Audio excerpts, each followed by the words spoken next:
everyone. Welcome to another edition of Community Works. I'm Bernadette Welsh, your host. Each one of our shows highlights a charitable organization in our community. Our goal is to educate you, our viewers, about the great work that's going on all around us every day by charitable organizations and their supporters. When people help their neighbors, everybody benefits. The focus of today's show is transgender identity.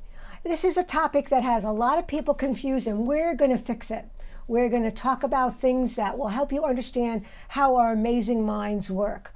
So, to help me do that, I'd like to welcome my guests. I'd like to welcome Jillian Celentano, who is a certified social worker and who is also affiliated with Prism Counseling. Welcome to the show, Jillian. Hi, thank you. You're most welcome. And Christina Guriba, I did it, because I knew I need correction, who is the owner of the nonprofit organization called Transcending Adolescence. And so we are going to get going with Christina has allowed me to call her Chrissy, so I'm going to start with Chrissy.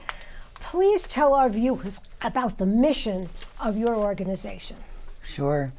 Transcending Adolescence is dedicated to building resilience in transgender and gender diverse young people through our outdoor retreats and outdoor recreation, and more importantly, through our curriculum sphere that guides our entire program, and that stands for support, physical recreation, empowerment, advocacy, and reflection.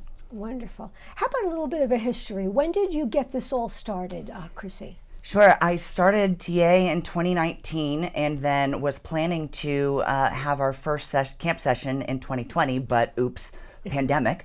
And then it actually gave me the time that I needed to really do some deep reflection myself and figure out how I wanted to be intentional to with this program to address the issues that I want to address, which is the health disparities among transgender and gender diverse people. Very good, very good.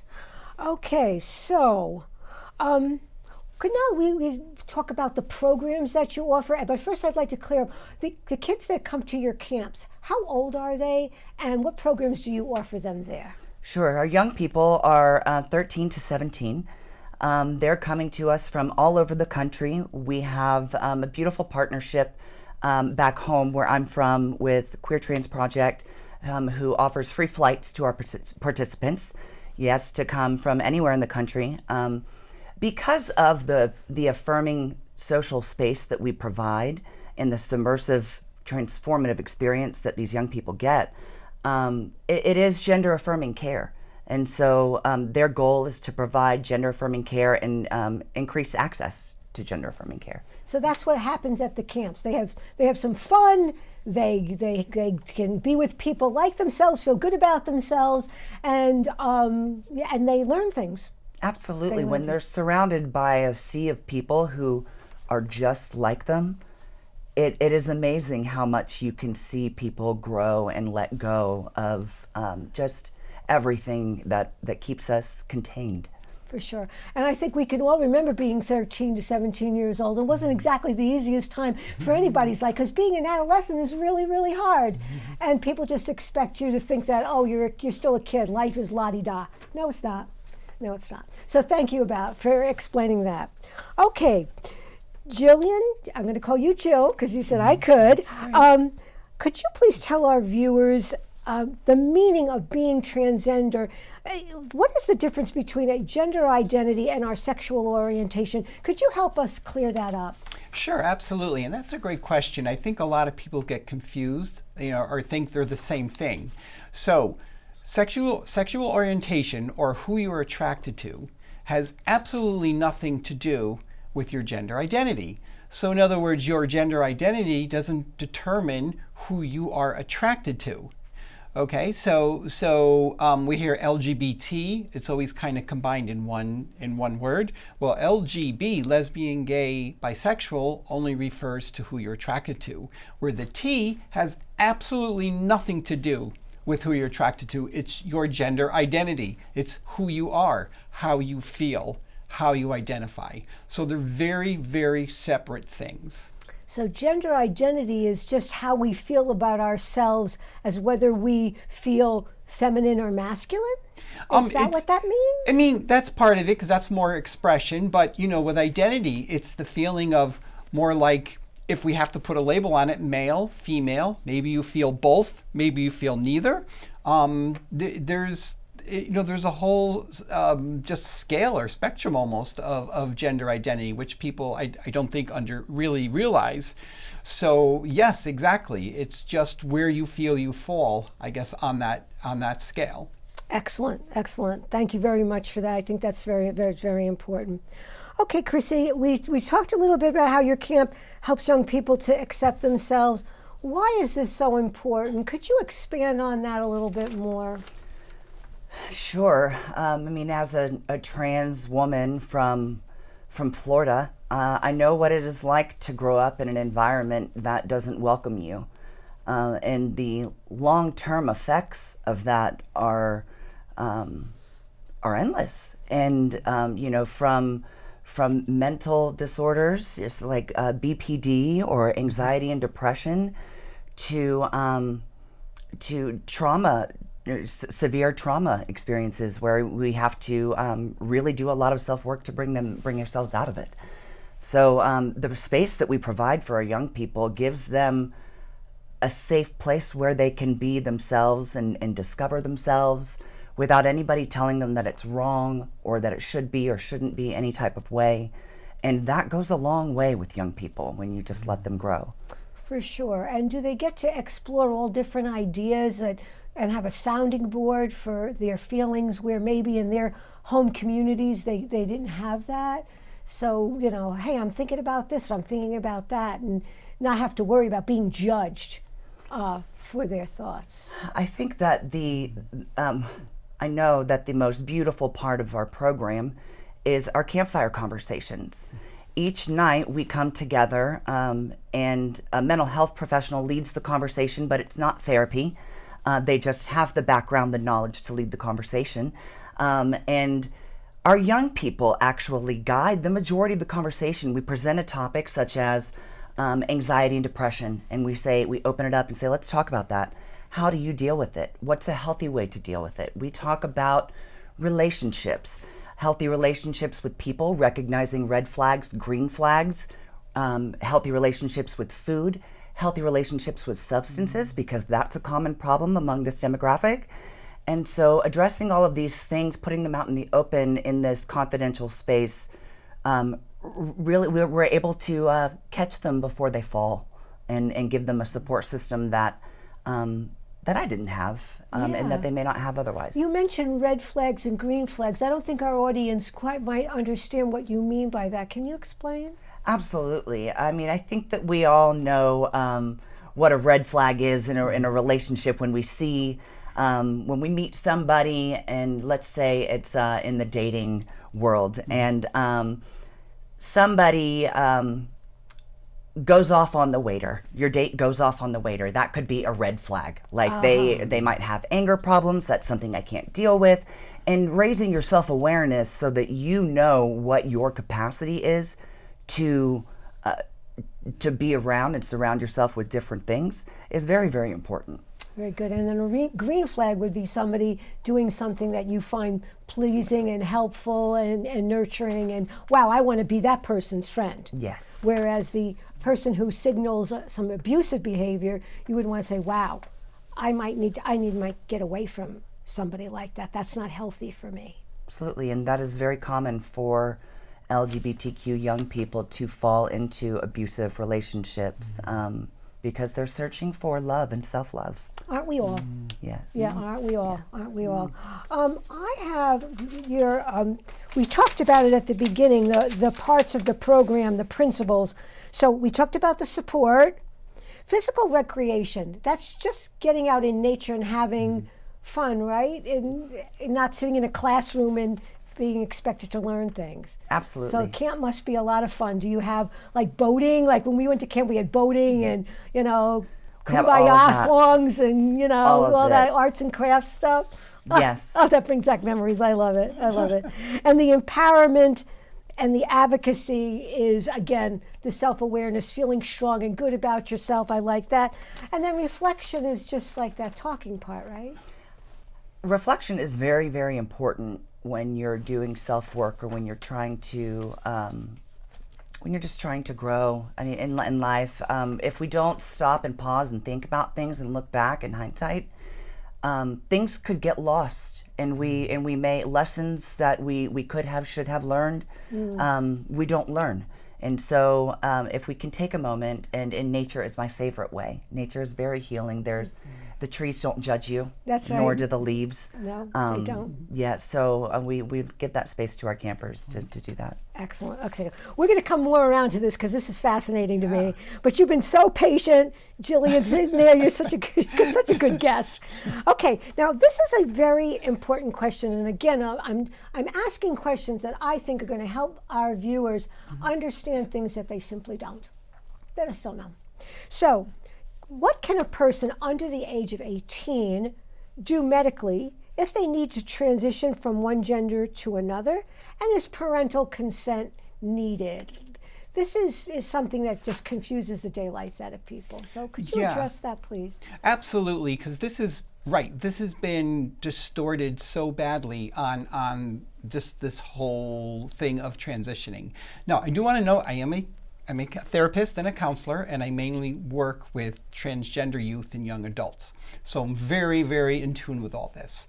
But first of all, there is absolutely, positively no surgeries, hormones, anything like that on any child before puberty. Okay. No matter what you hear, no one's going to school and coming home a different gender. Thank you, because I've heard that and it makes me crazy. And what sadly, people believe that. I, as a professional counselor and mental health person, that doesn't happen. Anybody under 18 will need parental consent. That's very, really understand. And you don't just walk into a doctor and they say, okay, here's your surgery's all set, or here are your hormones. It's a very rigorous kind of procedure. There's a lot of doctors, I have to write letters all the time, evaluations, things like that. So it's really important to understand that this isn't just done quickly as people hear. And on the other hand, when a transition with hormones or surgery is performed or done, a whole different set of happiness, or just knowing that we brought this person to who they really are, is unmeasurable. You watched how happy they become. You watch a different person. This is life-saving medicine. It's life-saving surgeries. This isn't elective. This is a real thing. For sure. Yeah. I think it all goes back to feelings of self-worth and feeling that you are who you want to be, and that, being trapped in a wrong space. It's like saying you have to sit in this chair all the time. That's it. Right. It's just that sit in that chair. But can I change my chair? No, you can't. That's ridiculous. Yeah, absolutely. It's just ridiculous. And I just want to kind of coattail one of the things we do a lot of activities, okay? We will do corn maze, events. We rent an ice skating rink. We do all these events. And for that hour or two, when you take away the world and let these kiddos be themselves, the anxiety, the depression, that just melts away. And when you create a safe environment for these kiddos to be themselves, it is amazing. So when we talk about anxiety and depression, it's coming from the outside world. It isn't coming from them, So it's really important to understand that. And I'm sure you experienced that at the camp. Absolutely. You give them those safe spaces. Yeah, for sure. And again, like I was saying before, just being an adolescent in and of itself is not easy. It's tough. And we all have issues in adolescence where, do I fit in? Does everybody like me? Am I in with the in crowd? Am I being ostracized because, I have acne, or all of those things? It's all part of adolescence. And it's all about being accepted. Mm-hmm. And when you feel accepted, you feel better. I think we can all understand that, can't we? Very good. Okay, thank you very much. And this brings us again, and this is such a difficult question for me to ask, but I have to ask it. Why do so many young people think about suicide when dealing with transgender identity? I think there's a large percentage. Maybe you ladies can explain it to our viewers about the large percentage of young people who think suicidal thoughts. Sure. Do you want to start, and I will Yeah, sure. follow up? Imagine living in a cage, maybe, or with a foot on your neck, on the ground. That's what it feels like when you're not allowed to be yourself. And that, we were talking about the brain earlier, that is enough to drive anyone, if they've had enough of it, to those types of thoughts. You know, we're very lucky at TA to have the space that we do. And our program survey shows that our program, SPEAR, our 1 week of camp, reduces suicidal ideation by 50%. Wow. Which is outrageous and incredible. And I'm very proud of that. And considering that, what was the new statistic that came out recently, that 76% of trans people think about suicide. Yep. Yep. Yeah, and that's from 60%, which was horrible to begin with, to Right. to 76%. Look, I work with this population. I knew going into this, when I got into this field, it was going to be this population. It's very high for suicidal ideation, attempts, and die-by suicides. And, especially with things going on now, it's like sometimes I feel like I'm doing everything I can to keep these kiddos alive. That's the reality of it. People can hem and haw on like what's going on. This isn't real, but we are in the trenches here. We are, have the pulse. And so when you have someone constantly telling you you're wrong, all these negative things, it's going to seep in. Yeah. So that's why, can you imagine almost 8 out of 10 kids think about or some kind of suicidal ideation? 8 out of 10 trans kids. That's unbelievable. However, there's the Trevor Project, which is a great website, did a survey, and they said that it goes from 76% to 10% with one supportive adult in a life. So if these folks have one supportive adult, it changes everything. So it's there. We just need to pay attention to it. Wonderful. That is very, very, very important. Some people have said to me, "Well, Bernadette, I've never heard about this before. Why have all of a sudden we're hearing about this? Is it this must be made up? It must be made up." No, it's not. Just because you haven't heard about when I'm a lot older than you ladies are, and when somebody was different, they tried so hard not to be because they were afraid to talk about being gay or lesbian or different in any way. So the reason you didn't hear about it was because people were afraid to talk about it, and there was no one supporting them to be able to. And so I just wanted to make that point because I hear a lot about this on social media. That's another thing that makes me a little crazy. So I'm glad I got to say that. Thank you very much. Okay, so now we're going to do something where I have your permission to ask this question, but Jillian and then Chrissy, could you tell us a little bit about your personal story? We started talking about that, but if you wish to, if you'd like to do that, you have your opportunity now. Sure, absolutely. So my gender journey began at age 5. So back in the 60s, and I knew that as soon as I became aware of gender, that I felt female, felt like a girl. But of course, back then there was no, the word transgender wasn't even a word. There were no gender clinics. There was no social media. So I grew up thinking there was really something wrong with me. I was taught, no, you're a boy, you're not a girl. That's weird. And so I shut it down. So I had to grow up with a life of holding this in. And going through puberty, the wrong puberty, was terrifying. But I had no choice, and that's when anxiety and depression began. And I did everything I could in my life to try to stay alive myself. And as I got older, somehow I tried to cure myself by getting married. I thought, well, I'll marry a woman, and that's what guys do, and it would cure me. But of course it didn't. It only made it worse. Long story short, I got married again. And then after I realized that, I was divorced, I came to a point in my life where either I'm going to transition or I am going to end my life. So I was one of those statistics. One of those statistics, you know, for sure. And luckily I was seeing a therapist. Yes. And I finally came out to her, and she saved my life. She hooked me up with connections with other trans folks. And then I realized my journey is my journey. And I began my transition at 55. Okay. And that's when my life began. I've lived more life in the last 8 years than I've had in my first 55 years. Thank you. Thank you for sharing that. Sure. That's very, very kind of you to share, because when you share, you help. So, Chrissy, now it's your turn, if you'd like, to talk about your part of your journey. Yes, I would have to say that I knew around the same age, around the age of 5, but they were feelings that I had suppressed because, again, at the time there was no language. And so I said, you know, this is who I am and what I am, and I guess this is what I have to be and be happy with.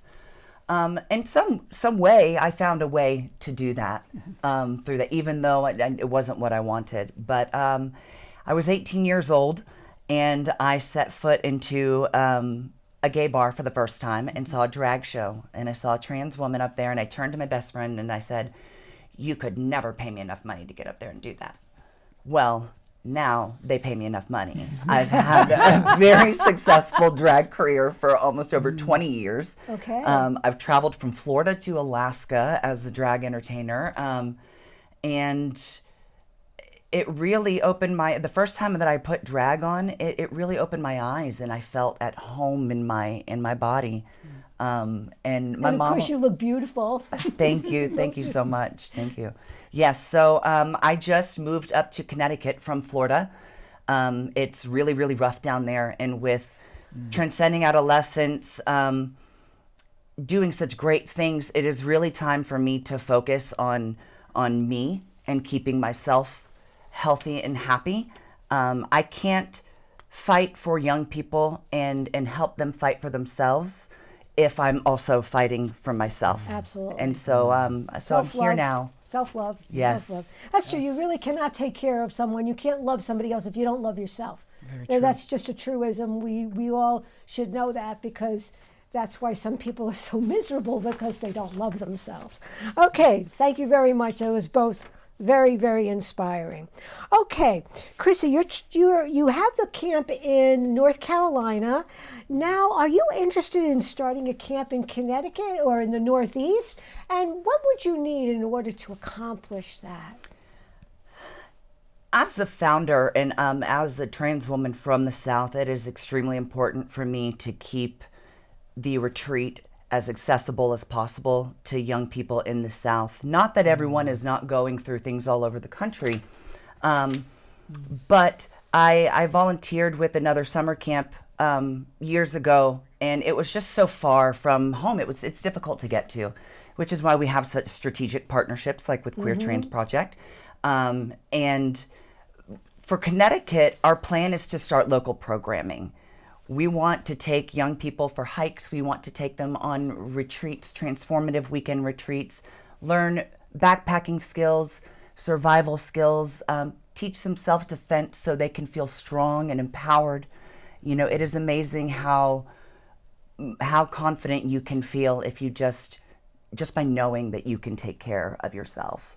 And that's what we aim to do here in Connecticut, and bring the young people to our retreat wherever it is. Wonderful. And so you might need some money to take care of that. So if anybody's listening to the show, hi, I have a lady I'd like you to meet. Her name is Chrissy. Okay, Jillian, I know you're doing some things that in the coming year to help with transgender kids. Would you like to share what you're up to in your year of 2025? Absolutely. So besides doing the clinical and the counseling, we again create activities, and we're trying to get together a big activity where we want to get a bus and fill the bus and take folks to Radio City Rockettes. Most of these folks can't go because they can't afford it, and it's going to cost a lot of money, but we're going to start a fundraising and just to give them a day of just magical, a Christmas magical day is my goal. It's going to be a lot of work, but I'm determined to do it. So yeah, we're going to start fundraising for that as well. Wonderful, Yeah. wonderful. So is there any other future plans that you ladies would like to share with our viewers about your vision? How about your vision for the future? What do you hope for the future for transgender folks, that it's like almost like a vision? You want me to go? Go ahead and I I'll think follow it's, I think it's you. important. We have so much to My, say. yeah, my vision for trans people is that their success and well-being will not be hindered by their inability to love themselves, because it will, it can destroy someone, and that's my hope. Yeah, we'd like to see a world where people weren't judged because of how they think about themselves. It seems kind of elemental, but thank you for that. And how do you see, what do you see? What vision do you see, Jillian? My vision is community. Like, you are not alone. Like, I want everyone to realize, even through the rough times and the good times, you're never alone. And I want everyone to have access to the communities out there, knowing, just feeling that of not aloneness, and like you are heard, you are heard, you are valued. That's what I want to really promote for all folks, so they can feel good about themselves and love themselves. And a world where we don't have to worry about kids thinking about suicide because they're different. A world where we don't have to listen to things that seem, I think, to me, a little bit on the hateful side, simply because we don't understand. It's just a matter of why we're doing this program, so that people will just understand how people are and why we're all different, but we're all human beings, and we all want to be loved, and we all want to be valued and find our place in the world. And we deserve that. We do. Yeah. We all deserve that, and especially our young people deserve the support that they need, no matter what they're thinking about. The mind is amazing. It's complex. We don't understand everything yet. And so we have to give ourselves a chance for the science to catch up with the personal experiences that folks are having, and not to be judgmental. So I think that is my own vision for the world. A lot more love and a lot less, agita. We don't need any more agita. We have Absolutely too much no. agita. Too much agita. Well, okay, ladies, thank you so very much. We're going to put some credits on so that people can see how to contact both Chrissy and Jillian, no matter where you're coming from, in terms of support, positive support and help for these two wonderful women who have created organizations and who do wonderful things. So I'm Bernadette Welsh for Community Works. Thank you, Jill. Thank you, Chrissy, for being on Community Works. And we'll see you again real soon. When people help their neighbors, everybody benefits.